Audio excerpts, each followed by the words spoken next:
আসসালামু আলাইকুম সম্মানিত দর্শক, এই মুহূর্তে দেশ ও প্রবাস থেকে যারা আজকে আমাদের এই ভিডিওটি দেখছেন সকলকে আন্তরিক শুভেচ্ছা অভিনন্দন জানাচ্ছি। দর্শক, যে ঘাসটি বর্তমানে আপনাদেরকে দেখানো হচ্ছে এটি হলো সেই আমেরিকান 5G অর্থাৎ গুয়াতিমালা ঘাস। দর্শক, যেমন আপনার পাতা তেমন কিন্তু ঝাড়ে ঘাস হয়। দর্শক শ্রোতা, এই ঘাসগুলো অন্যান্য ঘাসের থেকেই অনেকটাই আলাদা। হয়তো এই ঘাসটি দেখতে অনেকটা ভুট্টো গাছের মতো দেখা যায়, কিন্তু মূলত এটা ভুট্টো গাছ নয়, এটা মূলত একটি ঘাস। এটা আমেরিকা থেকে আনা হয়েছে, অর্থাৎ আমেরিকার গুয়াতিমালা রাজ্য থেকে এই গাছটা বাংলাদেশের আমাদের এক ভাই সেখান থেকে নিয়ে এসেছেন।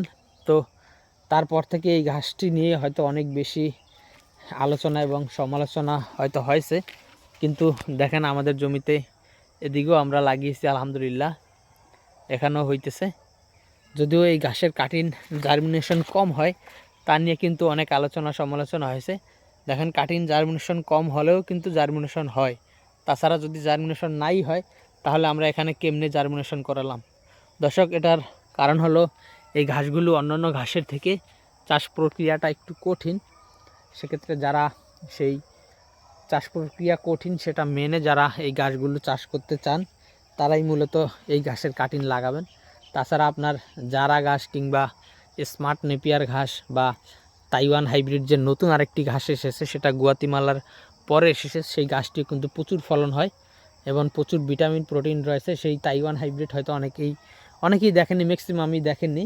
গুয়াতিমালা হয়তো অনেকে দেখেছেন, কিন্তু তাইওয়ান হাইব্রিড এখনও দেখেননি। তাইওয়ান হাইব্রিডটাও ভালো ফলন হয়, কিন্তু তাইওয়ানের কাটিং কিন্তু জার্মিনেশন হয়, কোনো মিস হয় না।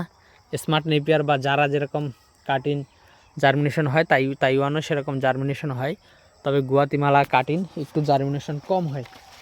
তো দর্শক, সেই জার্মিনেশন কম হয় সেটা মেনেই যদি আপনারা এই গাছগুলো নিতে চান তাহলে আমাদের কাছ থেকে এই ঘাসের 100% পরিপক্ক কাটিং নিতে পারেন। আমরা কুরিয়ার সার্ভিসের মাধ্যমে সারা বাংলাদেশে এই ঘাসের কাটিংগুলো ডেলিভারি দিয়ে থাকি।